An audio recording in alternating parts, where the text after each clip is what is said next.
Welcome, everyone, to Reliving the Extreme. Nate Maxon here with you, and this week we are going to go through and relive, I guess, the episode of ECW from October the 18th, 1994, and I am joined, of course, by my brother Aaron.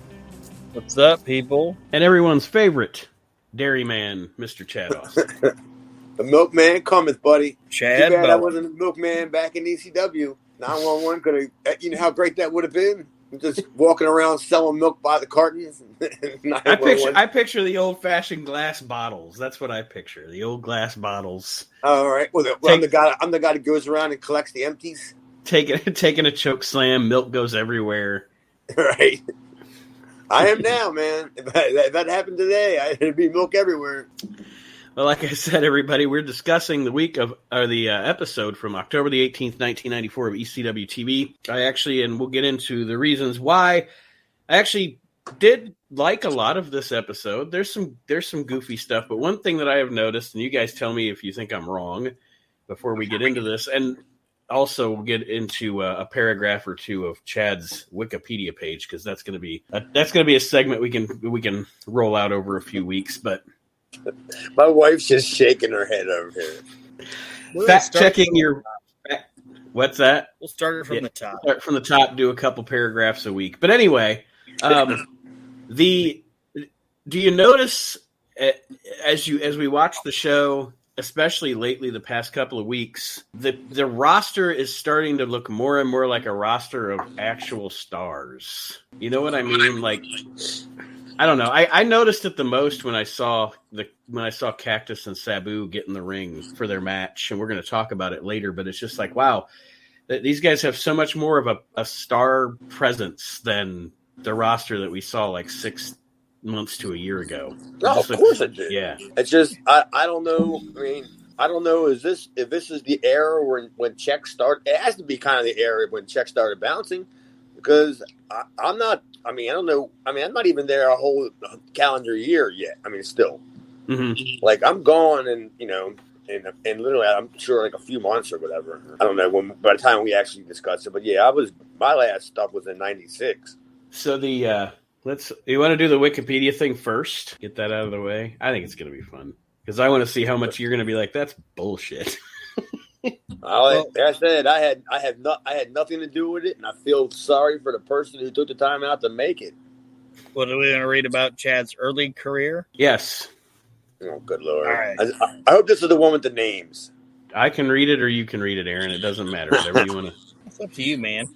I've been drinking since 7, so it's up to you. So last week we read the opening salvo of Chad's Wikipedia page. Read his early life, early career, or whatever.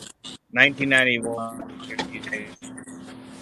All right, 1991 to 1993. Born in Red Bank, New Jersey. Yeah. Nope. Is that nope? I've never even been there. Oh yeah, I did. I have gone to Red Bank, but I forgot what it's for. That's pretty much close to the Jersey Shore, I believe. Like, that would have been probably the only reason why I went there. Yeah, I've been there. It's just a regular neighborhood. Is your last name really Slavinsky? Yeah. Is that bullshit too? Okay. All right. Unfortunately. Well, Chad Slavinsky. I couldn't fit. The reason why I changed it to Austin was I couldn't fit all the letters if I put the letters on my ass. It would have to start on my hips. and wrap around. Wrap around, like Mark Henry's titties. You have to wrap around. Or I have to wear like one of them butcher singlets, and it would have to be running down from the shoulder strap all the way down to the middle. You trained under Don Owens and made your wrestling debut September 11th, 1991. That was the second biggest disaster ever happened. Don Owens, man. I mean, he would have had to have been 80. And I don't think he ever actually trained anybody, did he? No, he was just the promoter. He's the fucking promoter. I mean, he was. I still watched like 1990 and 91 Portland, and he literally is like 80 years old. And like, how would anybody even take that remotely serious? It's not like he's like Vern Gagne. Oh, he's out there just stretching people. That's the best. All right. He spent 2 years on the East Coast and Mid-Atlantic Indie Circuit, as well as stints in the United States Wrestling Association and Smoky Mountain Wrestling, prior to joining Todd Gorton in Eastern Championship Wrestling in Philadelphia in late 1993. I think you were in ECW before Smoky Mountain, weren't you? No.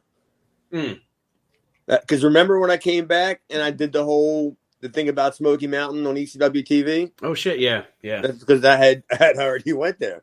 That's when I got home from doing the show. And my mom told me that she's like, hey, somebody from Philadelphia called tonight and wanted me to give you a message. Yeah, what's that? You're fired. And guess who it was? It was the guest house guest? Or the second house guest? No. It was even better than that. It was Feinstein. Oh, yeah. I got fired by Rob Feinstein from ECW. He was the hatchet man. Don't worry. I think I still have the tape. So there's the first paragraph. Want to do another paragraph? Sure. God, no. That's fucking... I mean, I don't know who couldn't take the time out to think about that realistically. You've got to be insane. Like, or if it's him or it's going to be like Sam Mushnick. Are you fucking... What is the matter with you? Puffing on a cigar. Hip lock. Yeah. And, like, of course, all of them guys, they never train anybody. I mean, I've seen it done a bazillion times where a halfway decent name will take a guy into the ring and he'll pretty much never get in the ring with him. Mm-hmm. Either he just tells him to run. You know, you've heard all the Bud Sawyer stories. Yeah. I mean, that's some shit to do to people, man. That is really, really crappy, man. That's the kind of guy that dude was. But I've always been associated with legitimate wrestling schools. A lot of this this paragraph we've already kind of covered through watching ECW, but I'll read it anyway. Extreme Championship Wrestling, 1993 to 1996. First paragraph. Slavinsky made his ECW debut as Chad Austin on ECW's third major show, the 2-day NWA Bloodfest at the ECW Arena on October 1st, 1993. I don't remember who I worked, but I don't think it was on that show. According to the fine proprietor of your Wikipedia page, on both nights you wrestled the Bad Breed, Ian and Axel Rotten, with Todd Shaw and Donnie Allen, respectively. Yeah, that matches existed, so that clearly must have been a TV taping weekend or something, right? Mm-hmm. So yeah, because it actually, yes, it says here, these matches were later broadcast on the first episodes of ECW Hardcore TV during the next few weeks. And then kind of going away from ECW, the last thing on the paragraph here. On November 14th, 93, Austin was the sole survivor of a 6-man elimination tag team match with Watsumi the Rising Sun and Joe College against the American Ninja and Johnny Paradise and the Comet at Kenwood High School in Essex, Maryland. I just love how they randomly have this match result in here. Well, I mean, was there one name in that match? Like, legitimate name? You. I mean, come on. I said, yeah, I mean, that's pretty bad. I don't even remember, did it say if I won? Yes, you were the sole survivor of this elimination match. I gotta see if I have this. I love the name Watsumi the Rising Sun. Dude, it's funny because Watsumi is anywhere on that card mentioned the guy named Ricky Blues? No. What about Ricky? What about, I think his name could have been like Hard Rock Ricky Lane or something, or Outrageous Ricky Lane? No, all I've got here is Joe College, the American Ninja, Johnny Paradise, and the Comet. All right. Well, I don't really know who the American Ninja was. It definitely wasn't Bob. I was about to say, was it Bob Starr? No. Bob can pull off a lot of stupid gimmicks, but he's not pulling off the American Ninja. And he definitely didn't go to college. He don't even know how to use the Ninja Chopper thing for the food. He ain't doing that shit. Bob. I'd kill him. I feel like Miss Jess wrote your Wikipedia. What, Aaron? I said, I feel like Miss Jess wrote his Wikipedia. If I wrote it, it would be right. Yeah, pretty much. It would be mine. There'd be some goddamn facts on there. That's probably somebody's facts, but it's ain't mine. And they just found that they found like a Mad Lib or something. and they decided to fuck with me. Chad lost his job at Food Town in 2019. Yeah. Due to the excessive drinking. and we found several heads of lettuce in his locker. Like they got me on camera, just like taking my foot, holding the door open, and showing the lettuce, trying to squeeze 2 more heads in.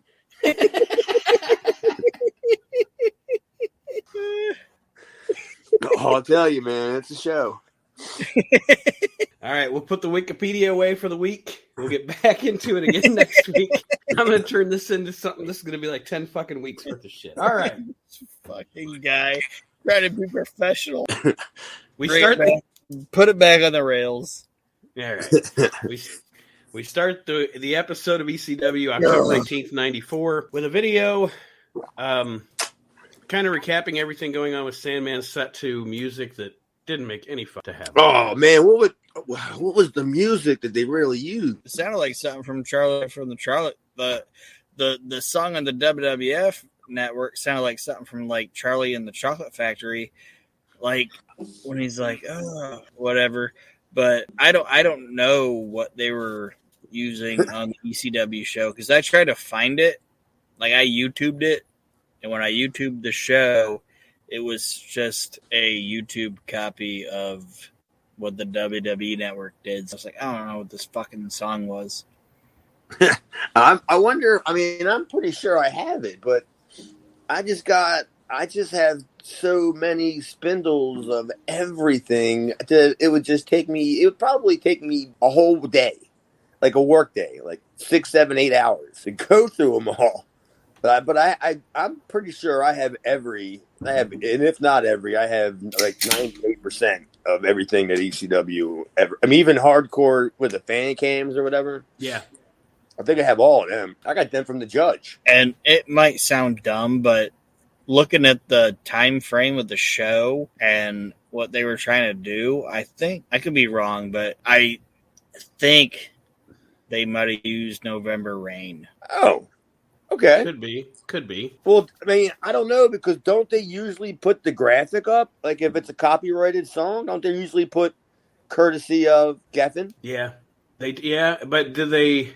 I don't know. Does WWE edit that out? I guess we'll find out. Like we'll figure it out in weeks to come, because this is where they're really starting to use copyrighted music. Oh yeah, dude. That was what 75% of the allure of ECW to begin with. Yeah, not giving a fuck. Yeah. But guys, honestly, I like I said, I don't want to sound dumb or whatever, but I think this is probably a November Rain video. Really? Well, the result of it is they announced that Sandman is retiring because of his eye injury, courtesy of, as Aaron called him, put upon Tommy Dreamer.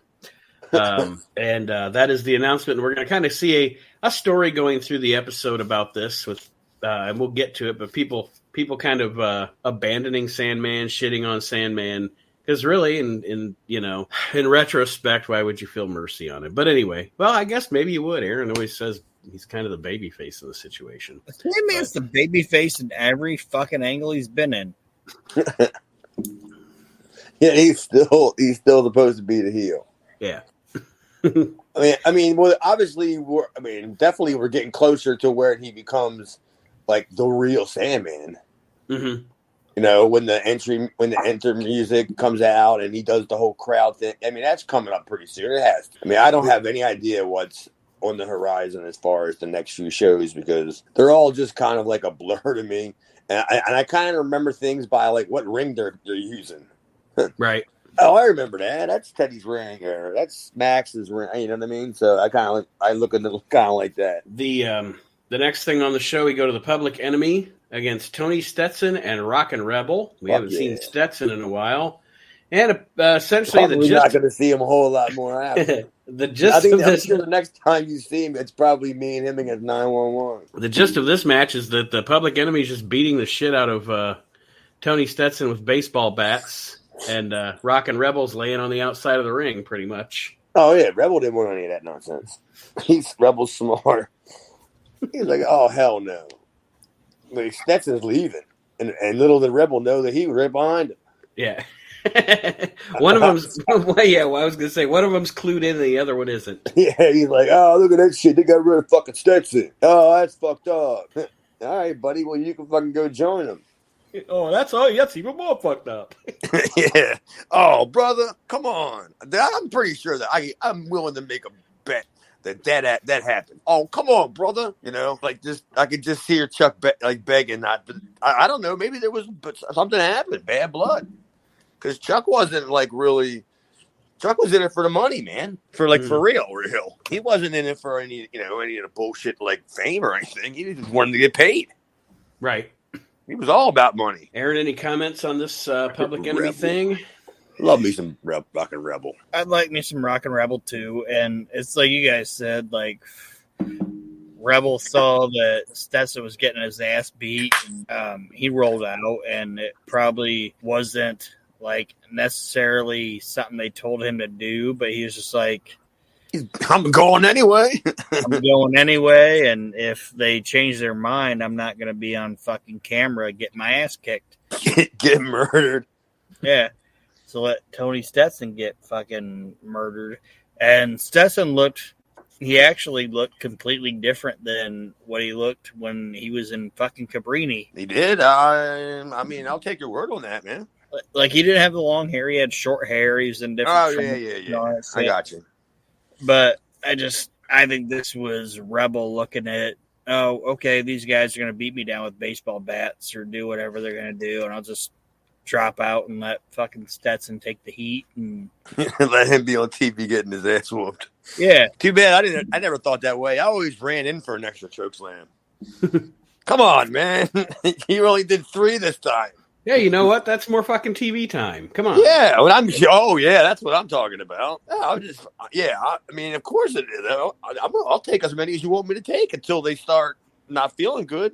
Right. Which is usually like 3 is usually it. First 2 are passable. After that, 3 starts to hurt. 4, forget about it. And 5, you're lucky if you're getting out of there without a stretcher. So and this is sometimes I feel stupid. I guess I feel stupid asking you non-worker and asking you questions like this. But because I'm not a worker, I guess sometimes I don't know. It may sound like a stupid question to you, but when you take a choke slam, the bump off the choke slam, is that you or is that the guy giving you the choke slam? Well, it's supposed to. I would say it's probably half and half because like the way it's supposed to be done is you grab the guy by the back of his neck and you grab him by his neck and then you grab him by his back and then you just pick him up and in the process of like picking him up you can kind of swing his legs to the side and then you just you look like you're driving him down but you just helping put him down. Right. I mean, and like I said, unless it's the 3rd one. Yeah, and I guess what made me, because I was always thinking, or I'm thinking, like when somebody takes a back body drop, once you're in the air, it's on you to how you fall, and that's why I was wondering, is the choke slam the same way, or does the other guy have so much momentum that they can definitely affect? Oh, I mean, he's got to help you, dude. Because Okay. I mean, you know how easy it would be for me to think that I'm going up properly. But in all actuality, the guy's just going to lift me and jerk me real quick. Like, right. You know what I mean? Mm-hmm. Like, that would fuck me up. Because you're more likely going to come down the back of your head. I mean, you're definitely going to bump the back of your head, but you might come down your head or your neck. Mm-hmm. So, like, that's why, I don't know. That's why people give Paul White a bunch of shit for his choke slams. But, dude, he could kill somebody. Right, yeah. He legitimately could hurt somebody pretty fucking bad if he chokeslammed them for real. No wonder. So is it like where Nate was saying, where it's decided by what they do to you? Is it decided by the distance they take you up? Whatever his strength's going to let him, man. I mean, if he's 6'7", probably. Yeah. Probably I don't know what they build him at, but legitimately probably 6'7". So at least my head and my torso is going above his head.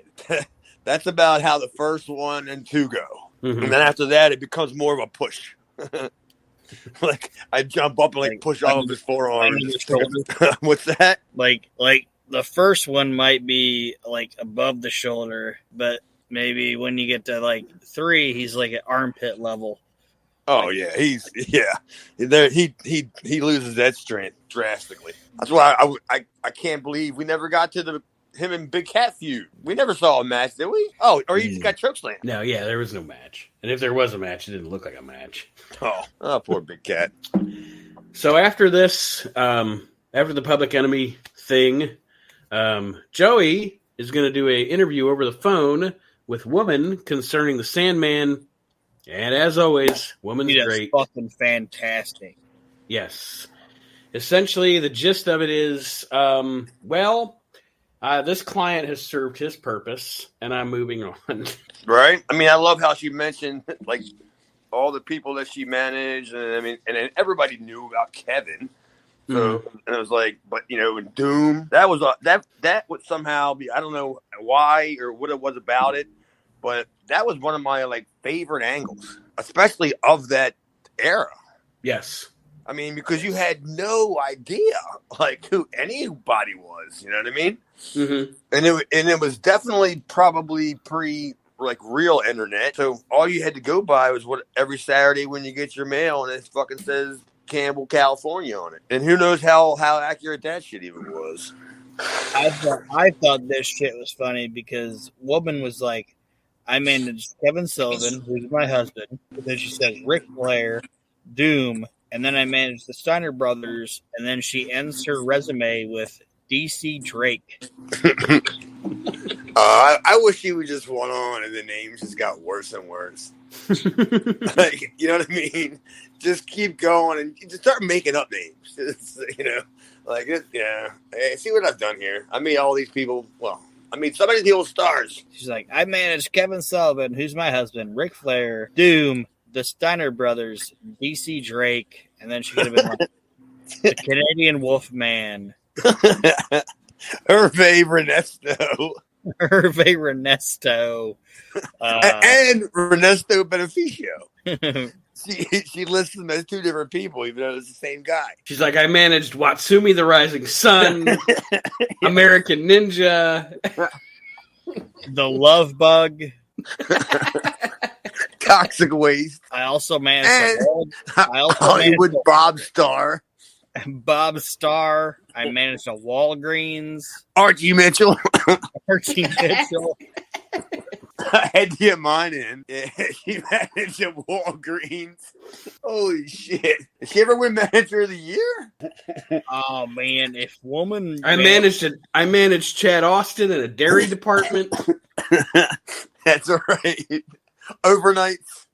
Because I gotta go on first at these shows because I gotta go help Chad with the dairy at Redner's for overnights. So Paul's always got to rewrite the show to write Nancy in early so she can hurry up and catch a flight to Redner's and Redner's private, probably Volkswagen or some shit. Why is she ending her fucking resume with DC Drake? I swear she would have said Hervé Ernesto and Ernesto Beneficio. I'm telling you.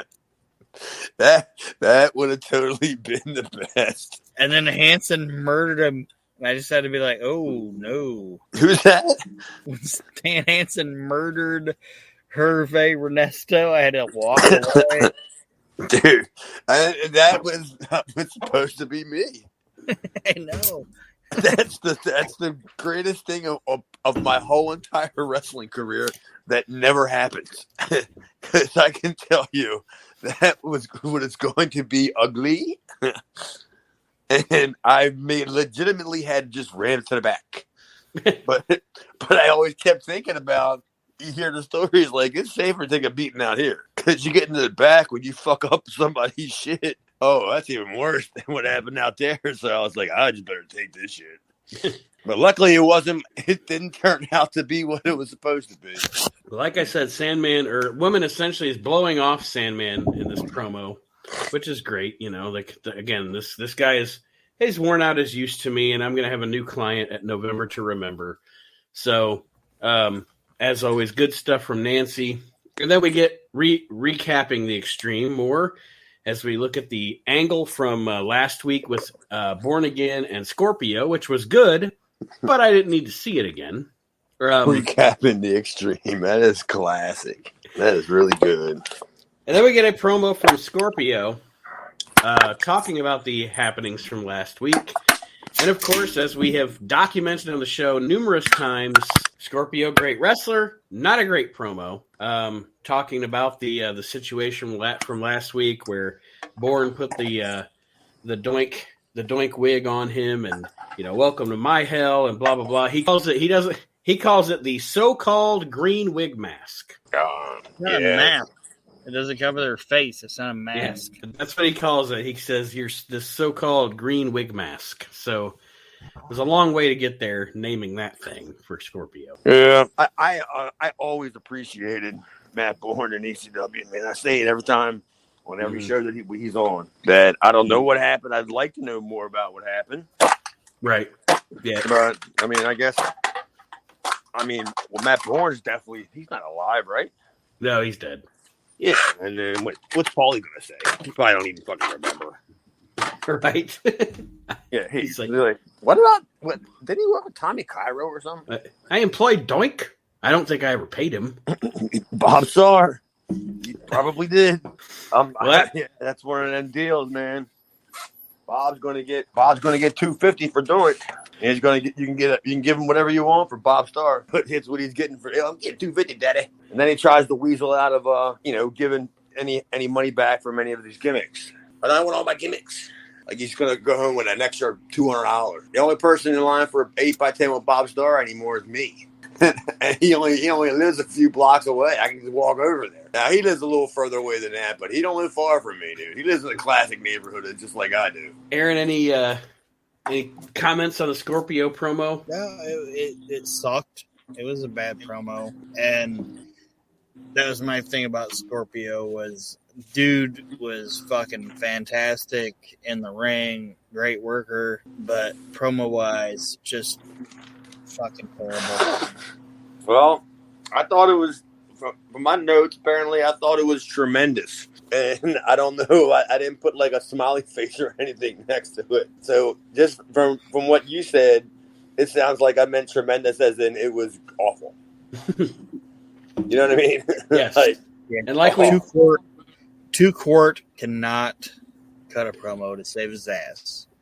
Never could, man. And then who you put him with? Another fucking green guy early in his career, fucking Bagwell. Mm-hmm. Them two fucking guys together, man. Seriously. They actually did promos back in, 91, 92 or something like that?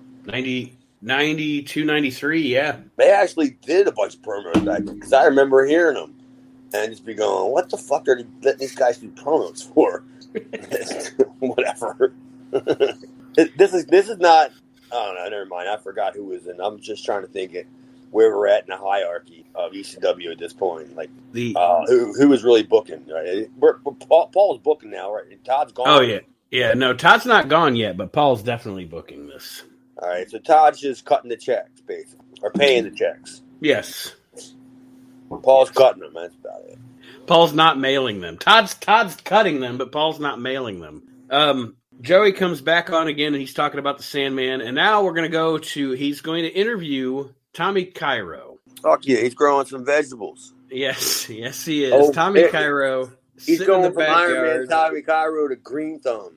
That's going to be his gimmick. Is like he's going to paint his thumb green. It's going to be like an Asian Spike or something. I was going to say that's going to be his WWF gimmick. You know, you got your wrestling dentist, your wrestling plumber, your wrestling garbage man, and we lost Aaron, and we'll have your wrestling gardener, the green thumb Tommy Cairo. I love it. We have a lady around here.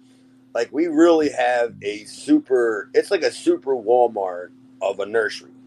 Mm-hmm. I don't know where it compares to, like, on the East Coast or anything, but it's easily the largest one in Maryland.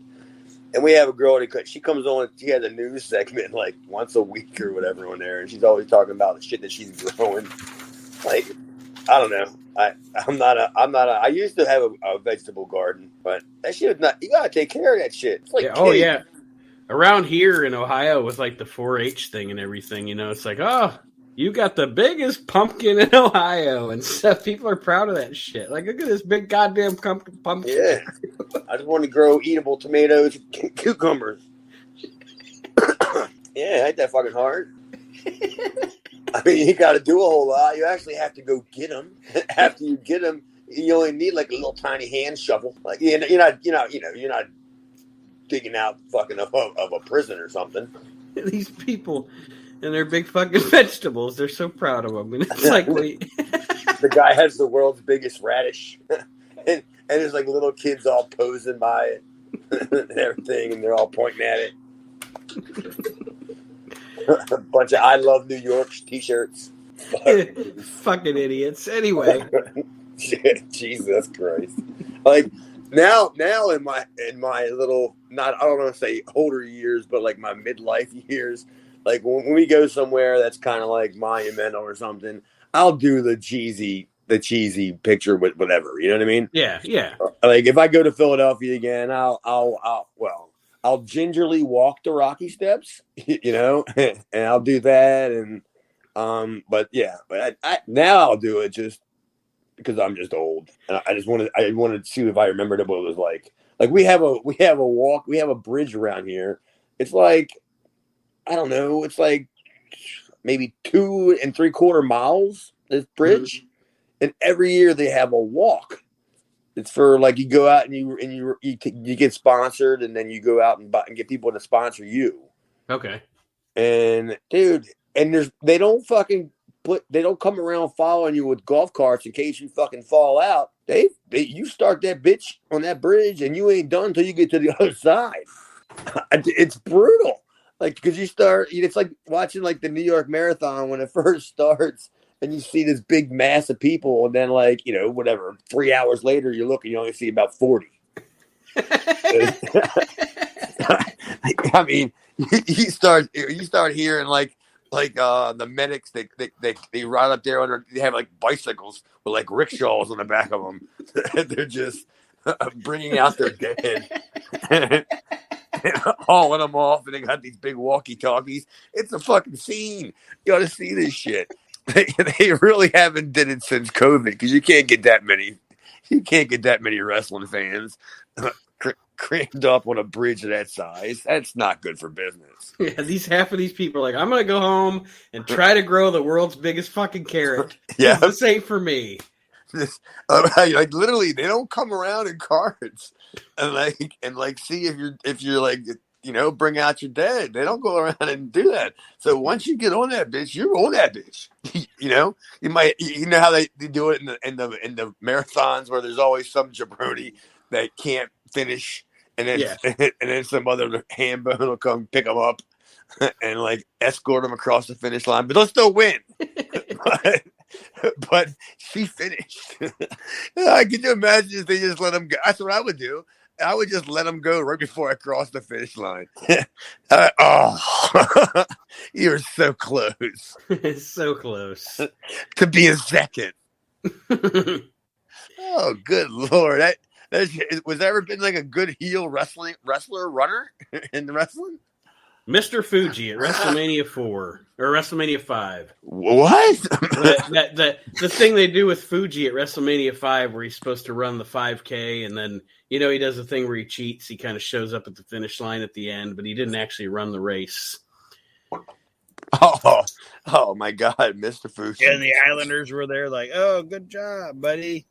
Yeah. Dude, Mr. Fuji. Seriously, I mean, you can make an argument. He's not going to be in the argument of being like the top 10,000 greatest workers, but he is a character. Oh yeah. And I never really got a chance to meet him, but my mom lives in Knoxville where he worked at the movie theater, and my mom lives like real close to the mall. Where the movie theater it is. So she'd tell me all the time she sees him, and she looks like he's wearing the same outfit that he wears on TV. Oh, boy, son, you want popcorn? Oh, smoking upstairs to your right. Smoking upstairs to your right. Oh, boy, son, you want to see Oh. Sandlot? And on the way out, he just gets everybody to nod and goes, "Banzai." He's like, are you here to see my demolition man? Oh, Mr. fucking Fuji. What Aaron, a gem. While you were away, Aaron, we were discussing the first Tommy Cairo in his garden promo, where they build it up that he's supposed to be sympathetic to the Sandman, but at the end, of course, the big reveal is, I wish I was there. I wish I was there to watch him lose his eye. I wish I was there to hear the blood-curdling screams. They also said that he was on fucking satellite TV, and when they show him, he's like completely paused. Yeah. And then Joey goes to speak to him, and then his body starts moving. Yeah, I didn't actually make a note of it, but I did notice that. Yeah, it was kind of weird. I don't know what that was. I mean, what do you think they probably taped it outside, right? Like at the arena? I mean, at the studio? I feel that they actually recorded this in fucking Cairo's yard, but every time Joey goes to speak to him, they're trying to say that Joey's talking to Cairo on satellite TV, but Cairo's paused until he goes to like give his response. So I think so. This would have had to have been basically two separate interviews, right? Yeah. Like Tommy, they told Tommy what to say about his promo, so then they went back and watched it, and then they wrote Joey's promo to go coincide with what Tommy just says. Yes. Yeah. Because there's 100% chance that Cairo's promo was filmed first. Because I'm sure Paul was going to have to look at it and be like, "Oh, good Lord." Yeah. Well, this is where we're going to have to insert Joey here. We're going to have to insert Joey here. And it's a perfect place to make cuts, make edits. Yeah. If you have to. And then the other perfect thing to do when you have that issue is to cut to a Tommy Dreamer video or promo. Jesus. Does Paul think he's a show saver? He's the showstopper for me, but not in the Shawn Michaels way. He's the show FF. Yeah, people should throw like fast forward buttons at him at the arena.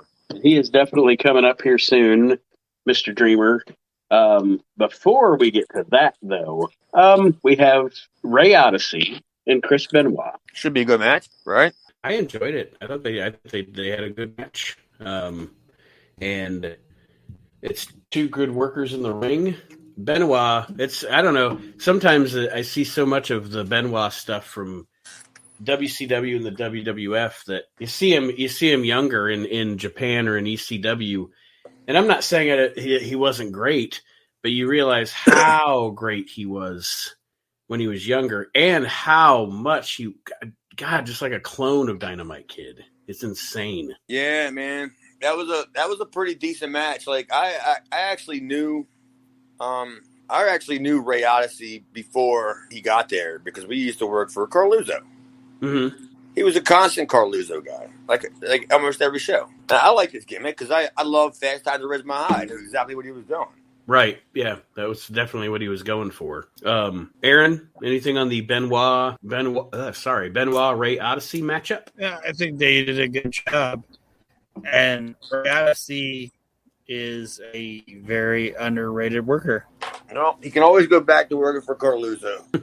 Yeah. I don't know what happened because I don't see any reason why. I mean, there's not a legitimate reason why he couldn't or shouldn't have had gotten the job. Mm-hmm. I mean, nothing jumps out at me. Like, I know he could work, and I'm sure that Tommy recommended him, or at least knew who he was. Right. I mean, everybody worked for Carluzzo, and especially guys that lived in Jersey. And that's what he was. And, I don't know. Maybe it was money. I don't know. It was never about money for me, man. Luckily, I saved my money working to go do this stupid stuff. God damn. I don't know what I say. I went to Memphis with $2,100, and I came back owing some broad like $400. It's I mean, and I was only there for I don't know how many months. that's great. Well, I was the only one that could afford to go out during the week after the shows. That's pretty sad when you're like the only like boy, like one of the boys, Right. that's going to the bar after the shows. That's where you're supposed to go. I think I've mentioned it on the show before. One of my favorite lines I've ever heard from any backstage thing that I've ever heard about is when Jerry Lawler says something to the effect of is anybody in the Memphis locker room on drugs? And Dutch Mantell says, the way you're paying us, we can't even afford to be on food. And that's just one of my favorite lines ever. Yeah, and the worst part is it got worse when I got down. It legitimately did, because nothing they ever told me, nothing happened that they told me was going to happen. Mm-hmm.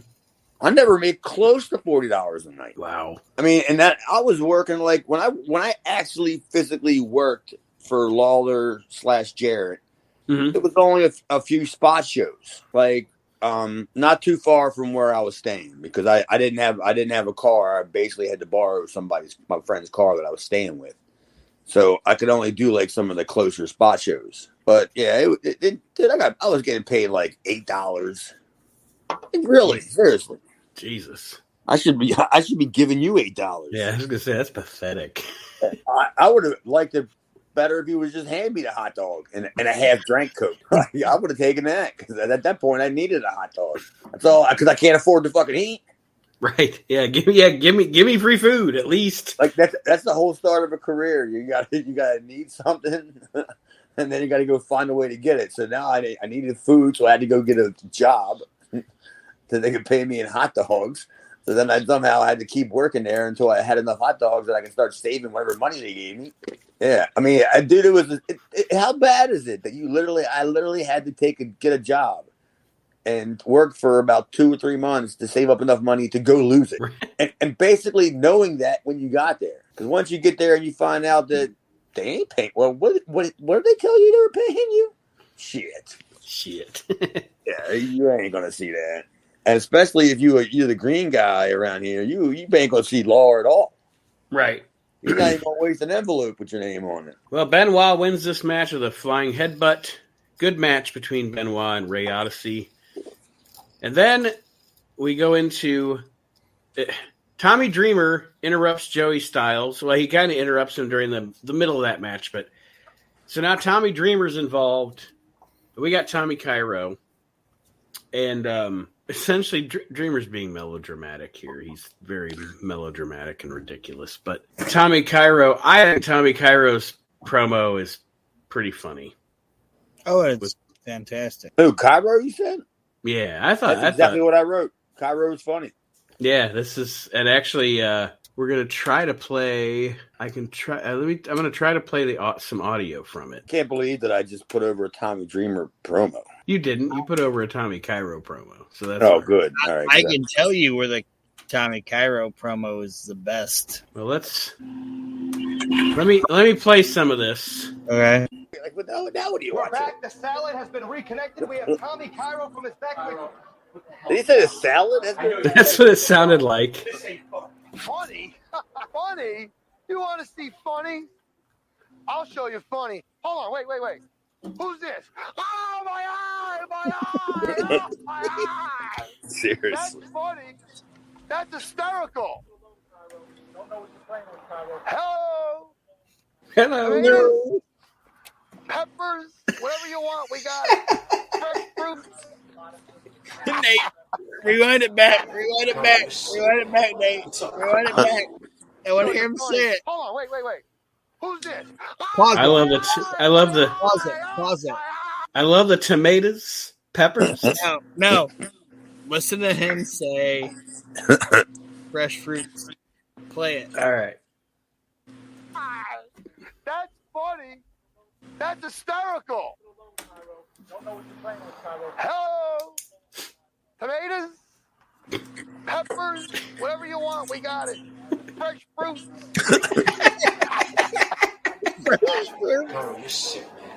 What's up with you, huh?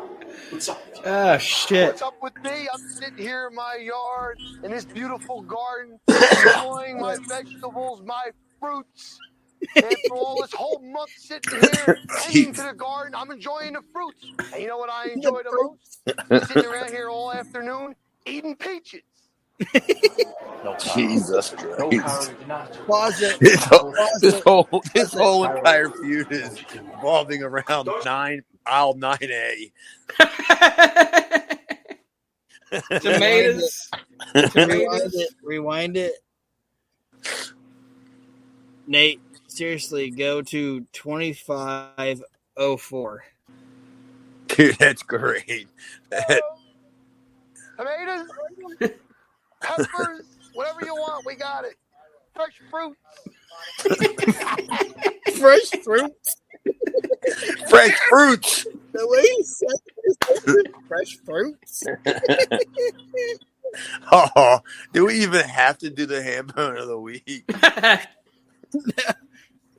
on fresh fruits. We got peaches. Oh, what if he would have fucked that up? Fresh fruits. It's so funny when he says fresh fruits.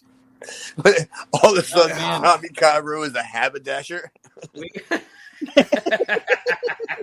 We were a complete, like, I picked up on something completely different than Aaron did, though. Like, I picked up on the tomatoes, peppers. that was my jam there. I love Tommy Cairo saying tremendous. fresh fruits. That is the promo, definitely of a recent memory on that show. Oh my god! I'm glad we got to dissect that gem. Boy, was that something else, dude! I almost feel like if we were just together, like happened to be in the same place at the same time watching this show, that we would be pausing it right there. Right as we were watching it, and we would just be laughing for like another hour and a half, and then we would forget like what we were doing. I'm thinking about us hanging out with that guy around a campfire, and he's just like, fresh fruits? Tomatoes, Tomatoes? peppers. I got tomatoes. I got peppers. I got fresh fruits. Settle the fuck down, Tommy Cairo. Dude, he's got a lot of time to plant that fucking garden, man. He's got a long road to hoe. He's out there breaking his back, digging them holes, Tommy Cairo, and I can't imagine all the wonderful gardens that are up in New Jersey. I mean, the air's so clean. Up there, it's a garden, though, right? It's not a garden. It's a Yeah. garden. Like people that don't even need oxygen machines are walking around with them on. Vince McMahon Senior's like, the garden is the garden. Yeah. So goes the garden, so goes the business. How's the tomatoes? How's the peppers? Yes. How's the fresh fruits? That's the new way of when whoever's running the WWE decides to take up a hobby of being like a garden grower. He's gonna, like, Bruce is gonna bring that up in the talent meeting. Is there fresh rhubarb out there? Yeah, who in this locker room is the fresh fruit? Who's the frozen peas? Because if you're the frozen peas, that's the shit. Look at that guy. Look at that guy over there. Rhubarb rain. Yeah. Who in this locker room knows how to get carts? How many carts can you push at one time? well, sir, I can only do 4. Oh, come on. You do 3, and then it takes you longer to do it, so you got to do anything else. Come on. Well, at least that's what I do. We're going to go with rhubarb rains. Rhubarb Roman Reigns? Rhubarb Reigns. I was a big fan of what? Rhubarb Jones or Rhubarb Jones. I love that, man. I loved old Rhubarb.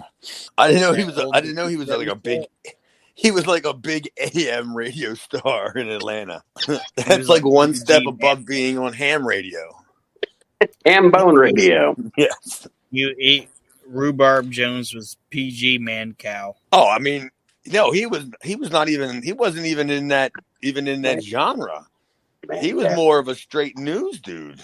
You know, he didn't do any of that wacky nonsense. We have a couple stations up here that are like that. Like, dude, why would you listen to that nonsense if you're driving to work? They're all being serious. Oh, shit. Up next on the ECW show that we're reviewing, we have a promo from Shane Douglas, the ECW champion. Of course, he's doing his shtick about Ric Flair and all the other promotions. And fresh fruits. What? I can only imagine Cactus Jack doing one of his great ECW president or promos, and he just cocks his head and goes, instead of saying bang bang, it's fresh fruits. And it's like, what? Like it's gonna catch on. Fucking Tommy Cairo going fresh fruits. Yes. Fun to me. Highlight of the show. That's pretty sad. I really like Stetson and Rebel. But we'll let Nate see what he was saying. Oh, I was just the next thing on the show. Like I said, a promo from Shane Douglas, the ECW champion, just kind of talking about the competition that he has. Of course, he has to bring up Ric Flair, which, like Aaron has said in the past. I understand it was something different back then, but you look at it now and it's like you're talking about your company, you're trying to put your company over, and you're talking about the other guys. You know, you're harping on the other guys. Well, that was Shane's gimmick, right? I mean, that's what we're talking about, right? Yeah. I mean, he's trying to get himself over as the best wrestler in the world, and he was good. He was never the best, but he was probably not even the best wrestler in the ring most of the time when he was saying this stuff. Right. I mean, there was a time I would say Shane was, I don't know, he had a couple of really, really good matches in ECW, but I would say most of them probably involved Terry Funk anyway. Mm-hmm. I guess, right? Yeah, I mean, his matches with Sabu were decent, but that was just more of the attraction of it, to see Sabu. It wasn't a psychological, chess match out there. It was, let's watch Shane get like what he has coming to him, by like the young and reckless guy. And right. I mean, they didn't even show a finish, did they? I don't think so. I can only imagine what the finish was. What do you think the finish would have been? Shane and Sabu. This wasn't even a Shane match. This was just Shane cutting a promo, and he had a mustache. Like, he shaved his goatee off, so he just fucking looks like a pedophile. Yeah, he could have came out to the ring with Chris Hansen. Like, literally, when Shane's walking to the ring, like Chris Hansen does the deal, like when he walks out of nowhere on the show. Yeah, he walks into the dining room. Yeah, like walking down the aisle. He gets out of there and he's doing the whole Shane spiel, and then all of a sudden, just out of nowhere, Chris Hansen just shows up. He's like, "You know what you did." He's like, yes. Do you want a belly to belly suplex or these? Do you know how old that person was? Yeah, it was Nancy Sullivan. She's 39. But when Kamana Wanalea danced across the ECW arena, she was only 12. So we got to talk to you. Yeah, dude, I regret not being there for Kamona, dude. I missed that because I'm sure that shit went down, like, in the locker room. Oh, I'm sure she was passed around, pretty fondly. You know what I mean? It's just too bad that she was only there. She wasn't there for not even a month. Maybe 6 months at the most. Like 6 months, or she happened to be doing a taping, and she was on like 6 months of tapings and maybe a house show or something. I don't know. I don't remember her. I've never met her. Like, I don't remember her being there. So she was never. At least if I was there, I didn't know that she was there or on the show. After the Shane promo, we go to our main event on this show. And it's good stuff, pal. Cactus Jack and Sabu, how can you go wrong? They do. I like it when they do them spots to where they kind of like fall differently. Mm-hmm. They don't take like a traditional bump, and they end up in like odd positions. And Foley's especially good at it when they do like that guardrail shit. Yeah. Like, I mean, at this point, the fans are getting smart and they know it's coming. So he's wiping out the first 5 rows. Yeah, these guys are the personification. These two guys are the personification of what ECW is trying to get themselves over as a company, at this time. Something different, an alternative to what you're watching on the other shows. And this match is, damn. Like, I'm pretty sure it's not bullshit that Sabu broke ribs hitting that guardrail the way he did. Oh, yeah, completely. No, it's not bullshit. Who the hell didn't even know if Sabu came into that match already with broke ribs? Right, yeah. I'm sure, he was never like, I don't know how you say it. Like, he didn't walk around and promote, like, how banged up he was, but you could see it. He had tape around his knees, Mm-hmm. and, like, he had tape on his ribs all the time, and you could just see that this fucking dude, his life shelf ain't very fucking long. Right. and considering that he started his career so late. Mm-hmm. And doesn't he still kind of do it? That's not good at all. This is the match where Foley, in his book, talks about the first time he heard Sabu talk when he hit that fucking moonsault and fucked his ribs up. It was like, time, I need time. And then Foley had to work with 911, and it's so they really didn't go over anything then. Yeah. And if you watch the match, fucking 911 injects himself into it, and he hits like 9 punches onto Foley, and he's blown up. Like, he's sweating after hitting fucking 9 fucking punches, and Foley's just like taking it. And I seriously think that Sabu fucked himself up in this match. They didn't know what to do. Yeah, that's completely 100% believable knowing Sabu. What was the worst that ever happened? That he ran back to the back? No, he didn't even run back to the back. Didn't he wait for somebody to get the tape when he cut his arm? Yeah. Yeah. When he tore his bicep in that fucking barbed wire Born match, to be wired. Yeah, he had Fonzie fucking tape him up. Fonzie came running out with the tape and just wrapped him up. And all of a sudden, he spoke English then. Like, it was great. You never hear him talk or anything, but you basically hear him right on TV, like, telling Fonzie to go back and grab tape. And he's like, oh, he can speak. But no, he'd rather just point up to he's pointing out to the janitors what lights need to be changed. That's what that's his gimmick. He's really he's really got a fucking light tube fetish. He's the lighting quality control specialist. That's right. He's pointing out the flaws as he's laying down there just selling. He's looking up and going, "Oh, that's a completely different fluorescent. That's some shoddy craftsmanship." I thought we were going green. And that's what like Cactus is whipping Sabu into the ring, and Sabu's trying to call a spot, and he goes, "Fluorescent, illuminated." And Jack's just like, "All right, whatever. I'm just going to clothesline him." What Sabu lays there so long? He's up there. He's up there checking the phosphorus. These kilowatts could be way off. Like Aaron said, they have a point in the match where 911 and Paulie are kind of distracting from the fact that Sabu's really hurt. But these guys just beat the shit out of each other in this match, and it is. I enjoyed it. The bottle is wicked. No, and I have that written down here. That bottle was probably supposed to break on the first hit, but much like later on in '99 with the chairs. With Mick Foley, it was just we're gonna do this until we get it right, and at the sacrifice of his own brain, Sabu just keeps repeatedly hitting him in the head with this bottle, and it won't break. It hurts worse when it won't break. Right, and I think what he cracked him maybe like at least 6-7 times with this. Yeah, 7 times. Wow, and that was way before Foley making the big money years too.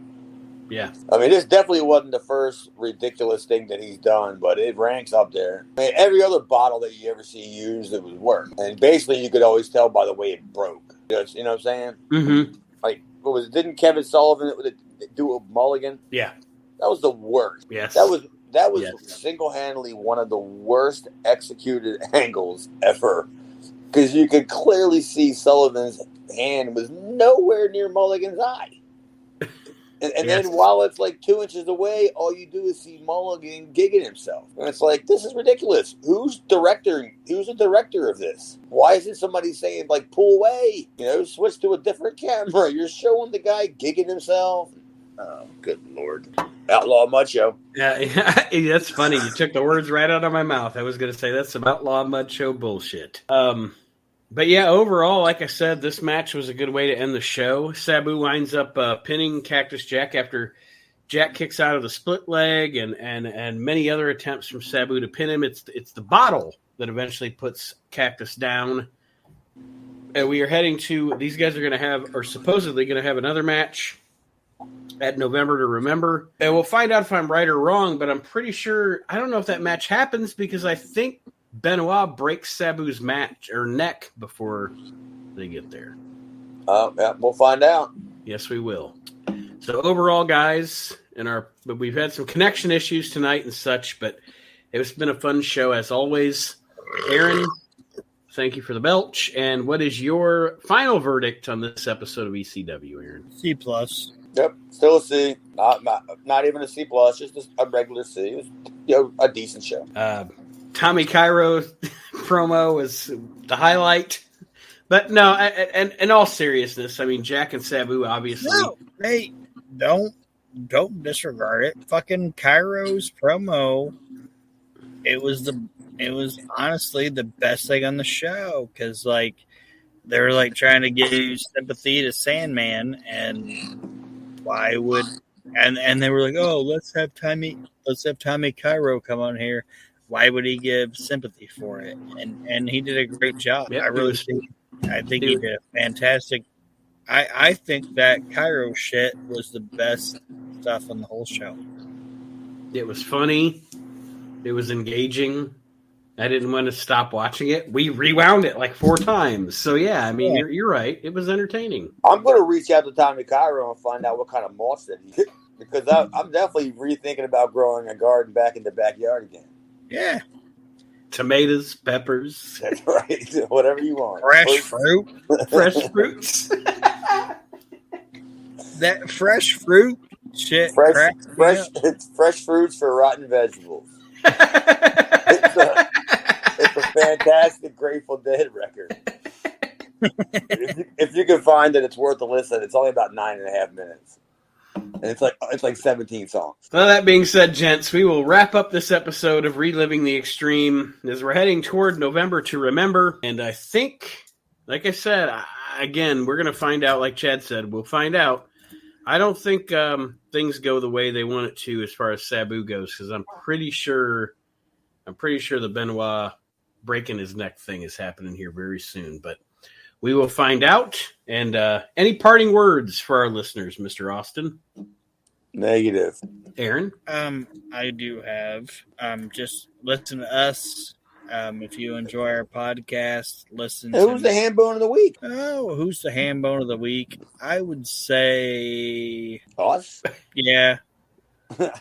Jesus. Our internet connection is the ham bone of the week. My internet connection is the ham bone of the week. All right, we'll go with it. Mine's fine. I'd say the ham bone of the week is my internet connection. Sorry. All right. Well, with that being said, fellas, let's wrap this up. Take us home. All right. Thank you, everybody, for joining us this week on Reliving the Extreme. We'll see you next week. Have a great week, everybody. Word.